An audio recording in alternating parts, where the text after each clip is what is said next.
10 years of severe cramps, every single period, and then 1 month? Nothing. No pain, no curling up, no ibuprofen, just a normal day. And instead of feeling relieved, you felt more worried than the pain ever made you.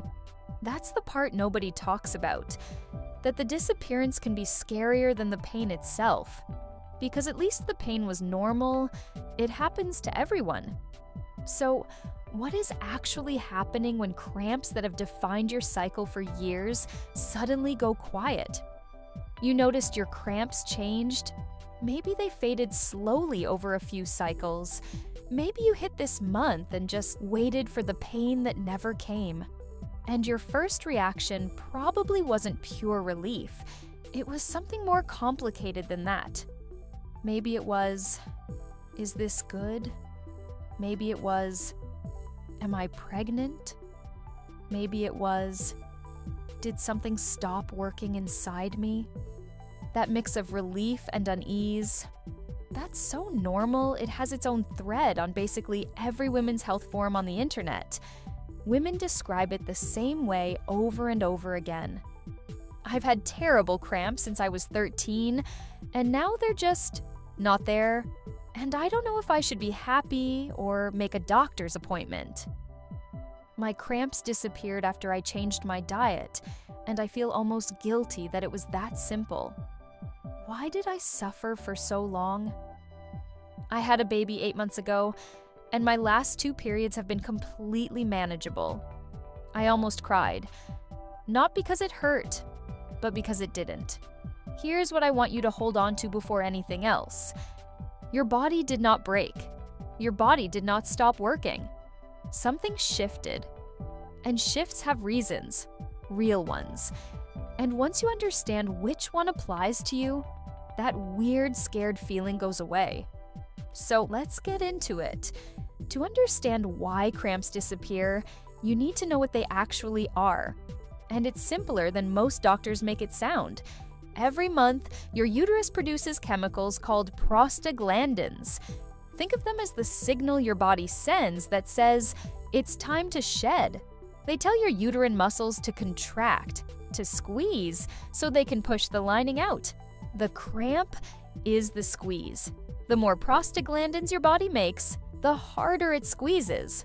When it squeezes hard enough, it temporarily cuts off blood flow and oxygen to the surrounding tissue.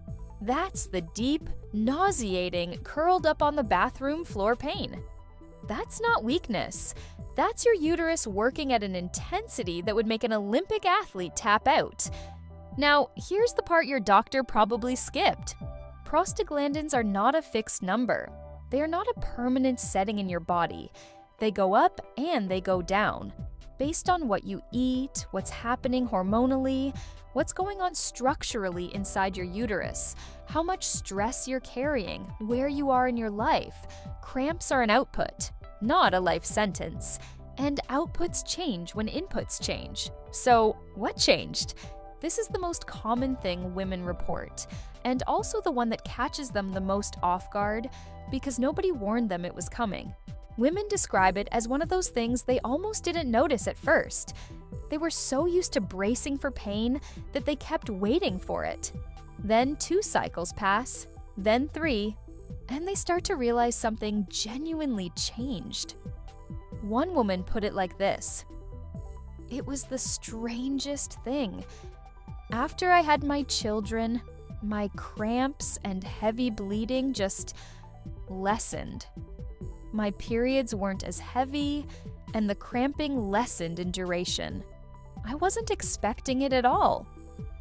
Why does this happen? The leading theory is mechanical. During labor, the cervix opens further than it ever has before. Researchers believe this changes how easily the uterine lining flows out during future periods. Less obstruction, less pressure building up, less intense contracting needed to push it through, less pain. Your body went through something enormous.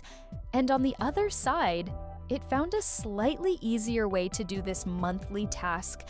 This doesn't mean you need to have children to get relief. That's not the point. The point is that your reproductive system is more adaptive than you were ever told. This is the one that makes women the angriest when they figure it out. And honestly, that anger makes complete sense. Women who cut out inflammatory foods, especially dairy, gluten, red meat, refined sugar, alcohol, and caffeine, have reported cramp relief so dramatic that some of them describe it as discovering a completely different body. One woman had periods so severe she had been offered a hysterectomy. She went gluten-free. 2 years later, she described having only 1 day of needing a hot water bottle, total, across that entire time.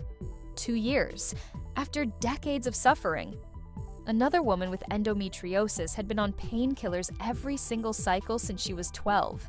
She did 28 days on an anti-inflammatory protocol. She finished her next period without a single painkiller. The fury women feel when they figure this out is almost universal, because they spent years, sometimes decades, being handed ibuprofen, and nobody once asked what they were eating. Here's why it works. Certain foods, especially red meat and dairy, are high in something called arachidonic acid, which directly stimulates prostaglandin production. More of it in your body means more prostaglandins, means harder contractions, means more pain. Cut the input and you reduce the output. It really can be that direct. If your cramps got better around the same time your diet shifted, even a shift you made for completely unrelated reasons. This is probably why.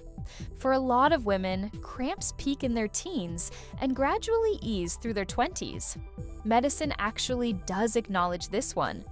Cramps with no underlying structural cause tend to improve with age as hormones stabilize. But what women in forums add to this is something that doesn't show up in clinical language. They describe their worst cramp years as also their most chaotic years. New relationships, new jobs, barely sleeping, eating badly, running on cortisol. I realized my worst cramp years were also my most anxious years. When my life calmed down, my periods calmed down too. I don't think that's a coincidence. It isn't. Chronic stress elevates estrogen, increases adrenaline, and makes smooth muscle, including the uterus, more reactive and tense.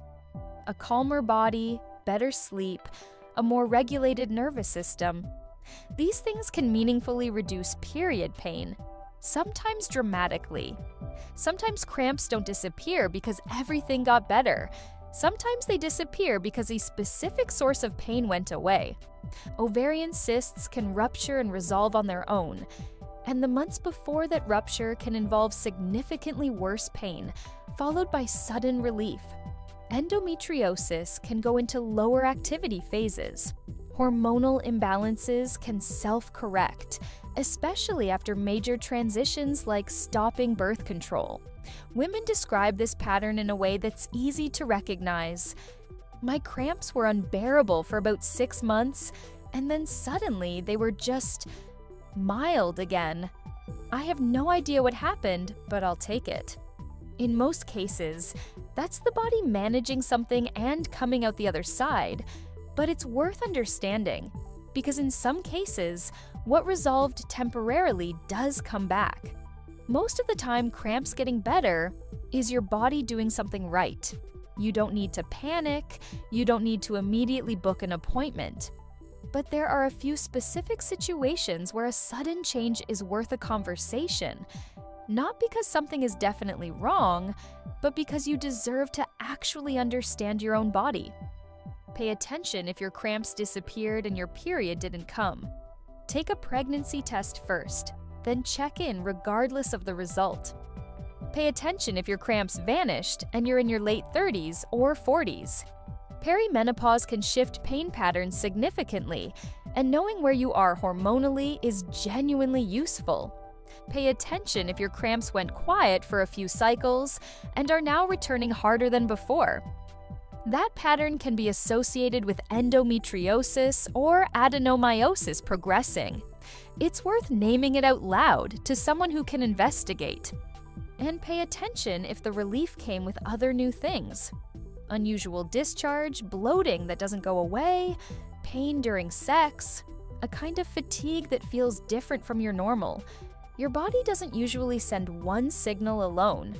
When multiple things shift at once, that's the moment to go in. For decades, women sat in doctors' offices describing their period pain and were told, "This is just how it is. This is normal. Here's some ibuprofen." And then those same women went home, got on forums, talked to each other, and found out that cramps had gotten better for thousands of them. That diet had helped. That stress reduction had helped. That childbirth had helped. That time had helped. That finally understanding their own cycles had helped. They didn't find this in a brochure. They found it from each other. Your experience, this moment of your cramps changing, of you noticing, of you asking why, is not an anomaly. It is data. It's your body giving you a monthly report on what's working and what isn't. The cramps easing is not a mystery to be suspicious of. It is a result. And results have causes. So if something shifted for you, honor that. Understand it. Track it. And if something about it doesn't sit right, trust that instinct and get it checked. Because you are never supposed to just endure this. You are always supposed to understand it. Tell me in the comments, did your cramps change at some point? Better, worse, or suddenly gone? Did you ever figure out why? And what you share down there genuinely helps other women who land here feeling exactly the way you did.